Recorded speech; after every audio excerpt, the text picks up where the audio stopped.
Bismillahirrahmanirrahim. Assalamualaikum warahmatullahi wabarakatuh. Alhamdulillahi rabbil alamin. Wassalatu wassalamu ala nabiyyina Muhammad wa ala alihi wa ashabihi wa man tabi'ahum bi ihsan ila yaumiddin. Saudaraku, pernahkah engkau melihat seorang pemuda yang dia berusaha untuk meniru seorang idolanya? Pernahkah engkau melihat seorang pemuda yang memakai atau menjadikan rambutnya seperti anak-anak yang kita lihat di televisi, yaitu berbentuk mohak? Saudaraku, pernah engkau melihat seorang pemuda yang semaksimal mungkin dia berusaha meniru idolanya, baik pemain bola atau artis sinetron, baik dari gaya rambutnya ataupun hal-hal lainnya? Saudariku, pernahkah engkau melihat seorang wanita yang berusaha semaksimal mungkin untuk meniru gaya rambutnya dengan gaya rambut artis Korea? Pertanyaannya adalah, kenapa mereka bisa melakukan itu semuanya? Kenapa mereka mampu?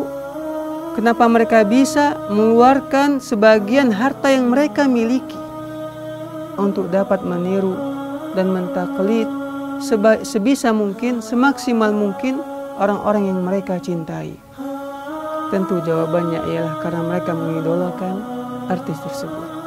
Karena mereka mencintai, mengidolakan, menyenangi, dan menyukai artis-artis tersebut, pemain-pemain tersebut. Sehingga mereka rela merubah gaya hidup mereka, mengeluarkan sebagian harta mereka untuk meniru orang-orang yang mereka cintai. Jika seandainya kita tanya kepada mereka, kenapa Anda mau meniru artis itu dengan gaya rambutnya? Bukankah butuh biaya yang besar untuk meniru gaya rambut tersebut? Kenapa Anda rela merubah gaya hidup Anda, penampilan Anda yang mungkin agak sedikit norak atau mungkin orang tertawa melihatnya? Maka jawaban mereka ialah, untuk apa saya merasa malu karena saya mencintai idola saya? Kalaulah mereka mencintai idola mereka dan tidak pernah merasa malu untuk meniru mereka, padahal kita memiliki seorang idola yang sangat kita cintai, itulah Rasulullah Shallallahu Alaihi Wasallam. Jika pemuda ini dan pemudi ini meniru orang-orang yang mereka cintai, kemudian mereka mengeluarkan harta mereka, tapi sebenarnya mereka tidak mendapatkan apa-apa manfaat baik dunia maupun akhirat. Tapi kalau kita mengidolakan Rasulullah Sallallahu Alaihi Wasallam, maka ketenangan jiwa kita peroleh, dan kepentingan akhirat kita pun kita dapatkan. Saudaraku, Nabi kita Muhammad Sallallahu Alaihi Wasallam Allah utus kepada kita untuk kita idolakan. Mengidolakan Rasulullah Sallallahu Alaihi Wasallam suatu kewajiban atas kita. Umar bin Khattab radhiyallahu anhu pernah mengatakan kepada Rasulullah, "Ya Rasulullah, aku mencintaimu, aku mengidolakanmu setelah aku mencintai diriku." Maka Nabi Shallallahu Alaihi Wasallam mengatakan, "La ya Umar, tidak bisa seperti itu wahai Umar. La yu'minu ahadukum hatta akuna ahabba ilaihi min nafsihi wa waladihi wan nasi ajmain." Tidak sempurna keimanan salah seorang di antara kalian sampai diriku, kata Nabi Sallallahu Alaihi Wasallam, lebih dia cintai daripada dirinya, anak keluarganya, dan manusia seluruhnya. Keimanan kita menjadi sempurna kalau seandainya kita mengidolakan Nabi Sallallahu Alaihi Wasallam di atas segalanya, di atas seluruh manusia. Kalau mereka tadi tidak pernah merasa malu mengidolakan orang-orang yang mereka cintai, meskipun non-muslim yang mereka cintai, yang mereka idolakan, Kenapa kita merasa malu dengan mengidolakan Nabi Shallallahu Alaihi Wasallam? Kenapa kita merasa malu, enggan, dan merasa minder ketika kita berusaha untuk menjalankan dan meniru Nabi Shallallahu Alaihi Wasallam, menjadikan beliau sebagai seorang pribadi yang harus kita contoh. Laqad kana lakum fi Rasulillahi uswatun hasanah. Sungguh dalam diri Rasulullah Shallallahu Alaihi Wasallam bagi kalian ada uswah, tauladan, suri ataupun contoh yang baik bagi kalian. Saudaraku, Nabi kita Muhammad Sallallahu Alaihi Wasallam memerintahkan kepada kita untuk mengidolakan beliau. Nabi Sallallahu Alaihi Wasallam mewajibkan kepada kita untuk mencintai Nabi Sallallahu Alaihi Wasallam di atas semua manusia. Karena dalam mencintai Nabi Sallallahu Alaihi Wasallam begitu banyak kebaikan yang akan kita peroleh. Nabi Sallallahu Alaihi Wasallam, Allah Azza wa Jalla utus beliau kepada kita untuk kita cintai beliau dan mengikuti sunnah-sunnah Nabi Sallallahu Alaihi Wasallam. Dan jangan pernah kita merasa malu untuk meniru beliau, mencontoh beliau. Kalau mereka tidak pernah merasa malu menjadikan rambut mereka seperti mohak atau mencontoh orang-orang yang rambutnya agak aneh, kenapa kita merasa malu dengan mencontoh Nabi Sallallahu Alaihi Wasallam dalam memelihara jenggot, dalam memakai celana yang naik di atas mata kaki? Kenapa kita harus malu? Mereka tidak pernah merasa malu, tapi kita mencontoh Nabi Sallallahu Alaihi Wasallam mendapatkan pujian dari Allah, mendapatkan pahala dari Allah Subhanahu Wa Taala. Kenapa kita harus malu mengidolakan Nabi Sallallahu Alaihi Wasallam? Saudaraku, cinta kepada Nabi Sallallahu Alaihi Wasallam harus ada bukti dalam diri kita.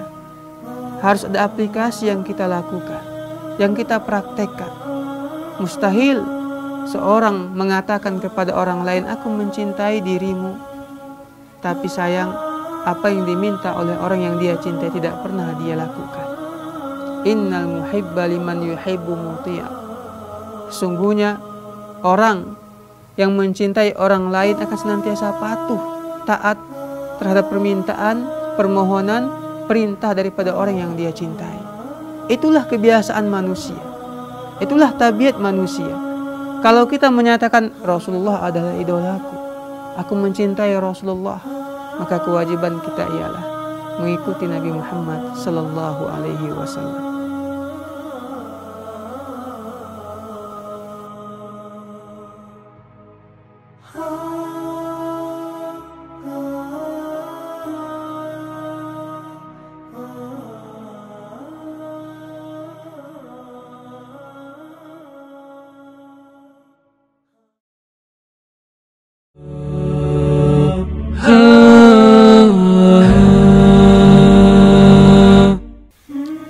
Saudaraku, jika kita tanya kepada anak-anak kecil, anak SD, SMP, atau kepada sahabat-sahabat kita, siapakah pahlawan yang engkau cintai? Siapakah pahlawan yang engkau idolakan? Maka sebagian mereka akan mengatakan, saya mengidolakan Jenderal Sudirman, saya mengidolakan Bapak Soekarno. Kalau kita tanya kenapa engkau mengidolakan mereka? Karena mereka lah yang memperjuangkan kemerdekaan bangsa ini. Mereka mempertahankan tanah air Indonesia. Maka saya mengidolakan mereka. Tahukah engkau, wahai saudaraku? Tahukah engkau, wahai saudaraku? Tahukah engkau, wahai saudaraku, bahwa Nabi Sallallahu Alaihi Wasallam juga berjuang untuk kita. Beliau berjuang dengan harta dan nyawanya, harga dirinya, untuk mengeluarkan manusia daripada kejahilan kepada cahaya Allah Subhanahu wa Ta'ala. 23 tahun Nabi Sallallahu Alaihi Wasallam berdakwah. 23 tahun Nabi Sallallahu Alaihi Wasallam disakiti oleh orang-orang Quraisy. 23 tahun Nabi Sallallahu Alaihi Wasallam dengan sabarnya mendakwahi manusia, umatnya. Kalau kita membaca sejarah Nabi Sallallahu Alaihi Wasallam, bagaimana mulanya Nabi Sallallahu Alaihi Wasallam berdakwah. Allah Azza wa Jalla angkat beliau pada usia 40 tahun menjadi seorang Nabi dan Rasul. Maka beliau mengajak manusia untuk masuk ke dalam agama Islam, meninggalkan kebiasaan-kebiasaan jahiliyah, kebiasaan-kebiasaan buruk. Di antara manusia ada yang menerima, dan tidak banyak pula atau tidak sedikit pula yang menolak dakwah Nabi Shallallahu Alaihi Wasallam. Bahkan pamannya Abu Lahab menyiksa Nabi Muhammad Shallallahu Alaihi Wasallam. Untuk apa beliau bersabar? Beliau Shallallahu Alaihi Wasallam pernah berdakwah, kemudian tiba-tiba Abu Jahal memukulnya. Beliau juga pernah salat dan mengajarkan kaum muslimin, para sahabatnya, dan beliau disiksa, dihina, dicaci maki oleh orang-orang yang tidak masuk Islam pada waktu itu. Tapi beliau bersabar karena beliau berharap kelak akan muncul manusia-manusia yang beriman kepada Allah Subhanahu wa taala. Ketika beliau ke Taif, berharap beliau dakwahnya diterima oleh penduduk Taif, tapi ternyata harapan tidak sesuai dengan kenyataan. Nabi Shallallahu Alaihi Wasallam malah disiksa, dilempari, dihina, sampai-sampai dalam sebuah riwayat disebutkan darah itu mengucur dan mengalir dari kepala sampai kaki Nabi Shallallahu Alaihi Wasallam. Dan beliau bersabar. Ketika itu malaikat Jibril datang kepada Nabi Muhammad Shallallahu Alaihi Wasallam, wahai Muhammad, jika engkau mau, maka sungguh dua malaikat sudah menunggu perintah darimu. Jika engkau mau, mereka akan membalikkan gunung itu di penduduk Taif. Tapi Nabi Shallallahu Alaihi Wasallam bukanlah manusia pendendam. Nabi adalah manusia yang sangat cinta kepada umatnya, ingin kebahagiaan untuk umatnya, ingin kesenangan untuk umatnya kita ini. Nabi Shallallahu Alaihi Wasallam mengatakan tidak. Bahkan aku berharap akan muncul dari mereka orang-orang yang bertauhid, beriman kepada Allah Subhanahu wa taala. Begitulah Nabi Muhammad Shallallahu Alaihi Wasallam, begitu cintanya kepada kita umat Nabi Muhammad. Umatnya yang terkadang lupa akan jasa Nabi Muhammad Shallallahu Alaihi Wasallam. Kalau kita mengetahui bagaimana dakwahnya Nabi Shallallahu Alaihi Wasallam dan sabarnya beliau dalam berdakwah, mengislamkan manusia, mengajarkan kepada manusia bagaimana mengenal Allah, bagaimana membaca Al-Quran, bagaimana beribadah kepada Allah Subhanahu wa taala, maka Nabi Muhammad lebih layak untuk kita idolakan. Nabi Muhammad Sallallahu Alaihi Wasallam lebih patut untuk kita cintai, untuk kita banggakan di hadapan semua manusia, untuk kita banggakan di hadapan sahabat kita, dan mengajak mereka untuk mencintai Nabi Muhammad, membanggakan Nabi Muhammad di hadapan anak-anak kita, cucu-cucu kita, agar mereka mencintai Nabi Muhammad Sallallahu Alaihi Wasallam. Ketika mereka sudah mencintai Nabi Muhammad Sallallahu Alaihi Wasallam dan menyadari begitu besar jasa Nabi Muhammad kepada kita, maka segala macam perintah Nabi Sallallahu Alaihi Wasallam akan kita lakukan. Segala macam yang Nabi minta kepada kita, yang Nabi ajak kita untuk melaksanakannya, maka akan begitu mudah untuk kita amalkan. Diawali dengan cinta Nabi Muhammad Sallallahu Alaihi Wasallam. Saudaraku, anehnya lagi sebagian kaum muslimin yang mengatakan cinta kepada Nabi Muhammad Sallallahu Alaihi Wasallam, tapi dialah orang yang nomor satu benci sunnah-sunnah Nabi. Dialah orang nomor satu yang sangat benci kepada ajaran Nabi Muhammad Sallallahu Alaihi Wasallam. Banyak di antara kaum muslimin, Nabi Shallallahu Alaihi Wasallam jelas-jelas mengatakan kepada kaum muslimin, bagi kaum wanita untuk menutup auratnya, memakai pakaian yang lebar, jangan sampai membentuk tubuhnya pakaian yang dia pakai. Seorang wanita hendaklah menutup auratnya, jangan sampai menguraikan rambutnya atau menampakkan kaki dan pahanya. Perintah dari Nabi Shallallahu Alaihi Wasallam. Tapi sangat disayangkan, sebagian kaum muslimin dan muslimat, khususnya kaum muslimat, tidak mau berhijab. Kaum mudi-mudi kita meninggalkan yang namanya perintah Nabi Muhammad SAW untuk menutup auratnya. Tapi mereka mengakui cinta Nabi Muhammad SAW. Dan kaum muslimin juga, pemuda-pemudanya atau para orang tua, ayah-ayah, tidak pernah memerintahkan kepada anak putri mereka untuk menutup auratnya. Parahnya lagi, orang-orang yang mengaku dirinya mengetahui ilmu agama, tapi sangat disayangkan mereka lah manusia yang paling gencar-gencarnya untuk menghalangi manusia kaum muslimah untuk menutup auratnya. Bahkan mereka mencaci maki dan mencela, menuduh yang tidak-tidak kepada kaum muslimah yang berusaha untuk menutup auratnya sesuai dengan perintah Nabi Muhammad SAW. Saudara dan saudariku, terutama saudariku, jika Anda belum bisa mengamalkan perintah Nabi untuk memakai atau menutup aurat Anda, memakai pakaian yang lebar dan besar, jangan sampai membentuk, maka janganlah Anda mencaci maki dan menghina mereka yang mengamalkan sunnah Nabi SAW. Begitu juga saudaraku, sebagian kaum muslimin tidak peduli dengan perintah Nabi SAW, dan mereka bahkan memusuhi yang Nabi SAW perintahkan. Seperti masalah jenggot umpamanya, anggap ada perbedaan ulama di situ. Ada perbedaan ulama tentang membahas masalah memelihara jenggot.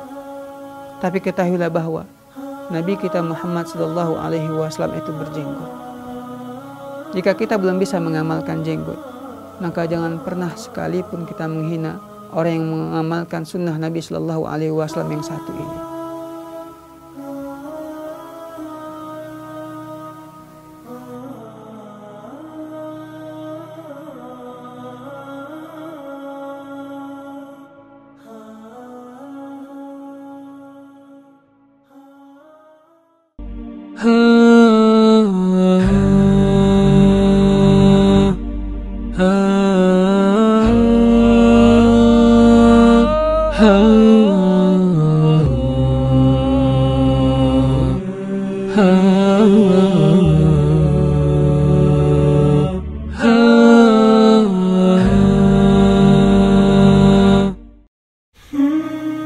Saudaraku, jika kita sudah mengetahui bagaimana jasa Nabi Muhammad SAW dan kita bertekad untuk mengidolakan beliau SAW dan mencintai beliau, pertanyaannya ialah, apakah cukup kita mengatakan aku cinta Rasulullah? Mulai hari ini aku akan mencintai Rasulullah SAW dan menjadikan beliau sebagai idolaku. Ternyata tidaklah cukup. Allah Subhanahu wa ta'ala mengatakan dalam Al-Quran, Qul in kuntum tuhibbunallah fattabi'uni yuhibbukumullahu wa yaghfir lakum dunubakum. Katakan Muhammad kepada umatmu, jika kalian mencintai Allah, maka ikutilah aku. Niscaya Allah Azza wa Jalla akan mencintai kalian dan mengampuni dosa-dosa kalian. Saudaraku, cinta kepada Nabi Muhammad SAW harus kita iringi dengan cara mengikuti beliau. Mengikuti Nabi Muhammad SAW bukan hanya sekedar kita mengikuti agamanya, tidak. Tapi mengikuti Nabi Muhammad SAW dalam segala aspek. Mengikuti Nabi SAW dalam beribadah. Nabi SAW bersabda tentang salat, Sallu kama ra'aitumuni usalli. Salatlah kalian sebagaimana melihat aku salat. Kalau kita mengidolakan Nabi Muhammad SAW, mencintai beliau dengan sepenuh hati, maka kita pelajari bagaimana sih salatnya Nabi Muhammad SAW. Tentunya daripada hadis-hadis Nabi Muhammad dan keterangan para ulama kita. Dalam masalah haji juga Nabi SAW mengatakan, Khudu anni manasikakum. Ambil dariku tata cara pelaksanaan ibadah haji. Ibadah-ibadah lainnya juga seperti itu. Lihat, makanya sebelum kita beribadah, melakukan peribadahan kita kepada Allah Subhanahu wa ta'ala, lihat bagaimana tuntunan dari Nabi Muhammad SAW. Mengikuti beliau dalam ibadah, menyembah Allah Azza wa Jalla. Begitu juga mengikuti Nabi Muhammad SAW, karena kita begitu mengidolakan beliau, begitu mencintai Nabi Muhammad SAW. Bagaimana beliau berakidah, bagaimana beliau bertauhid, bagaimana tauhid beliau kepada Allah Subhanahu wa ta'ala.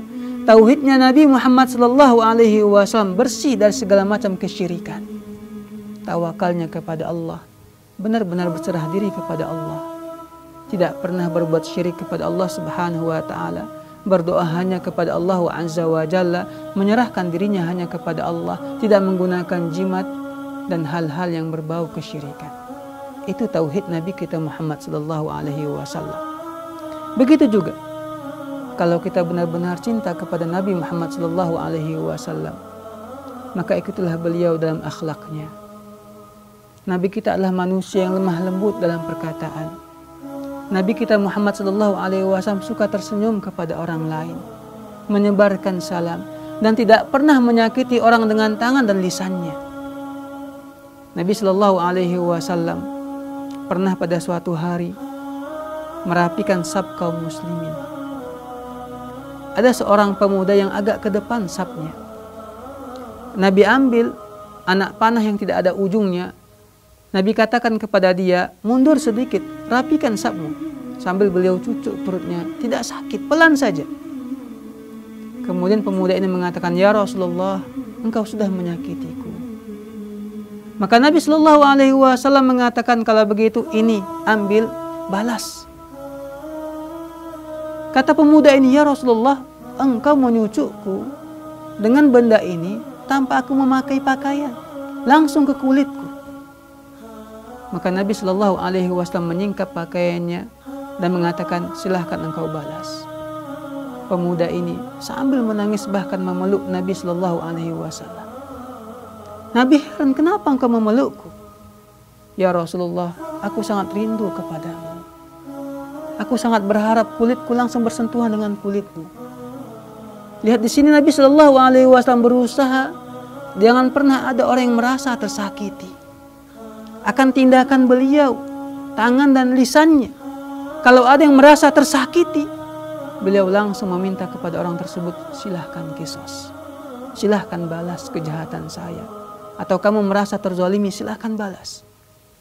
Karena sifat inilah para sahabat mencintai Nabi Sallallahu Alaihi Wasallam. Sahabat ini karena semakin cintanya, karena dia begitu cintanya kepada Nabi Sallallahu Alaihi Wasallam, dia berusaha bagaimana bisa memeluk Rasulullah. Bilal bin Rabah, ketika Nabi Shallallahu Alaihi Wasallam meninggal dunia, beliau tidak lagi mau azan, minta izin kepada Abu Bakar As-Siddiq, saya mau pergi ke Syam, nggak mau menjadi muazin di kota Madinah. Pada masa khilafah Umar bin Khattab, beliau menemui Bilal bin Rabah dan mengatakan, wahai Bilal, tolong ingatkan kami dengan Rasulullah Shallallahu Alaihi Wasallam. Maka Bilal pun azan ketika sampai asyhadu anna Muhammadar Rasulullah. Bilal menangis dan para sahabat juga menangis. Mereka menangis karena rindu kepada Rasulullah Sallallahu Alaihi Wasallam, rindu dengan akhlak beliau, rindu dengan ramah tamah beliau, dan mereka berusaha mencontoh Nabi Muhammad Sallallahu Alaihi Wasallam. Itulah para sahabat Nabi Sallallahu Alaihi Wasallam, mencontoh Nabi Muhammad Sallallahu Alaihi Wasallam. Saudaraku, Nabi kita Muhammad Sallallahu Alaihi Wasallam begitu cinta kepada kita. Beliau pernah mengatakan, aku rindu kepada saudara-saudaraku, aku rindu kepada saudara-saudaraku. Maka para sahabat mengatakan, ya Rasulullah, kami kan saudara-saudaramu. Nabi mengatakan, kalian adalah para sahabatku. Saudara-saudaraku ialah orang yang tidak pernah melihatku. Aku nggak pernah melihat mereka, tapi mereka mencintaiku. Aku mencintai mereka. Mereka beriman kepadaku. Itu kerinduan Nabi kepada kita. Kenapa kita tidak mau membalas kerinduan Nabi? Kenapa kita tidak mau membalas kecintaan Nabi kepada kita dan membalas kecintaan tersebut dengan cara mengikuti Nabi Sallallahu Alaihi Wasallam, menjadikan beliau sebagai teladan kita, contoh bagi kehidupan kita, mengamalkan segala macam yang Nabi perintahkan kepada kita, dan menjauhi apa yang Nabi Sallallahu Alaihi Wasallam larang.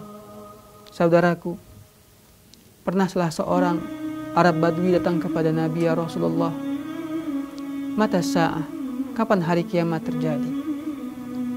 Nabi Shallallahu Alaihi Wasallam kembali bertanya kepadanya, Mada a'dadtalah, apa yang kau persiapkan?